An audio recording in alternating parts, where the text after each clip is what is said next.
Who is suitable to invest in property? The first answer that came to my mind for this question is a lame one: everyone. My second thought is to ask myself, can you list out all kinds of these people legitimately though? The answer is yes, with supporting reason too. Let's see how others think as well. Hey, remember last time you were discussing with me about property investment? Yeah, I was still wondering if I am the right type of person to buy a property, after struggling for months till now, since our last discussion. I see, cheer up, it's normal for you to have a deep, serious thought before you make such an important decision and move in your life. I think the first type of people who should definitely invest in property is the type of people who are not disciplined to save money well. Are you kidding? Did I hear you wrong?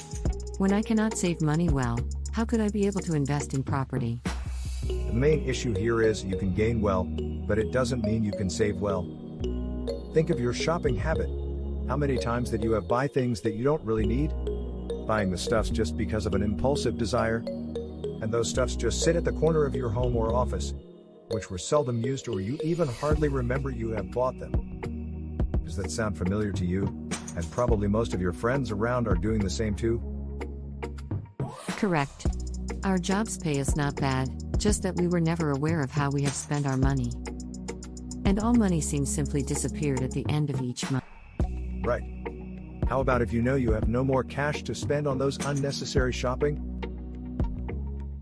Well, I may still use my credit card to shop and buy. Of course, you need to train yourself to buy and shop with cash only, until you can well control yourself for not spending beyond of what you have in the bank account. You're right.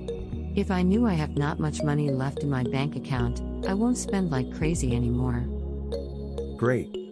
Let the monthly mortgage payday to help you on this. When you are automatically deducted for the mortgage payment amount on this monthly basis, it will save you from spending on unnecessary stuffs. In other words, instead of letting you to spend your money on your unnecessary desired shopping list, you will have your savings well kept in the form of paying off your principal in your property mortgage. You will then be able to save your money regularly into your own property. But of course you have to ensure you have a stable income to pay off the mortgage every month. I see. Is there any other type of people that you think should invest in property? The second type of people who should definitely invest in property is the type of people who can save well already. Oh wait. Haven't you just said that you people who cannot save well should invest in property? Now you are saying the opposite? Yes. You didn't hear me wrong. I just said that people who can save money well should also invest in property. Think in this way: what are you going to do with your savings after you have saved a considerable amount? You probably want to put in a safe place and let it grow. Long-term appreciation of real estate serves this purpose well. If you just let your savings to sit in the bank account, it will simply depreciate. On the other hand, putting your savings into property will offset the risk of depreciation, or even avoid experiencing loss in stock market with high volatility nowadays. True, preventing loss in stock market and depreciation in bank account is good.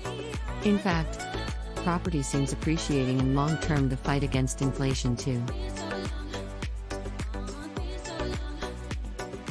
Yes, riding on your point. Don't you realize your landlord requests to increase your rent almost after rental every contract to catch up with the inflation rate? Yes, of course.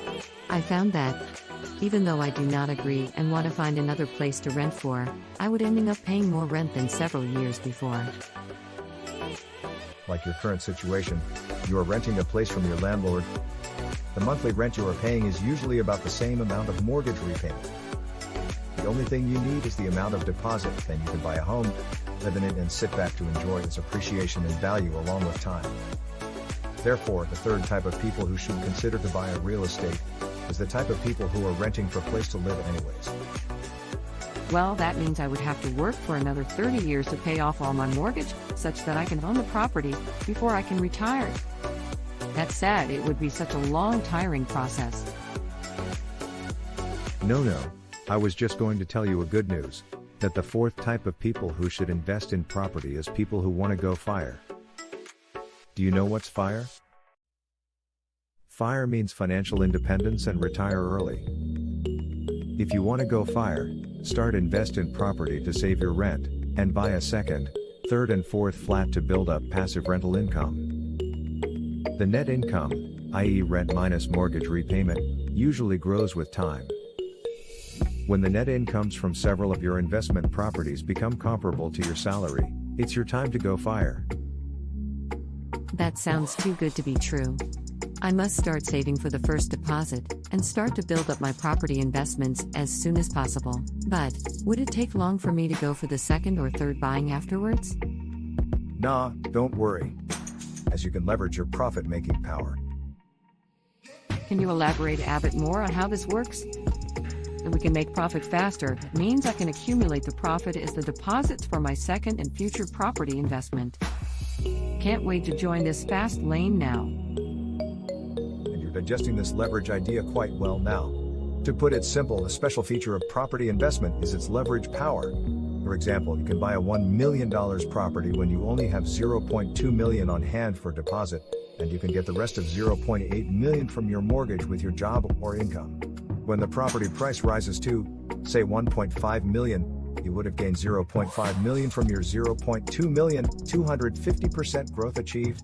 If you full pay to buy, without using mortgage to leverage, you would have only gained $0.5 million from your original $1 million. That's only a 50% growth. 250% compared to 50%, that's 5 times faster that you have grown your money. Okay, thanks. I think I know what to do now. I will try to have a detailed calculation of my asset and savings available now, and plan for the deposit that I need to start my first home buying. And let me start to save on my sunk costs of rental payment as soon as possible. Yep, wait for your good news when we meet next time. Good luck. In fact, there is one more type of people who should consider investing in real estate. This is the most advanced type of people, who are investors. These investors usually already have plenty of cash, at least for deposit, and maybe have rental income as income proofs for getting further mortgages already. These investors are considered to have the bullets ready for leveraging their profit-making ability. Although these investors may have $1 million on hand ready for buying a house for investment, they may still choose to buy 2 houses for investment with mortgages. The reason is similar to what I mentioned before. Assuming the property rises 10% in a year, if you have only buy one, then you have only gained $0.1 million in the year. Yet if you have buy 2 properties with this $1 million with 2 mortgages, you would have gained $0.2 million.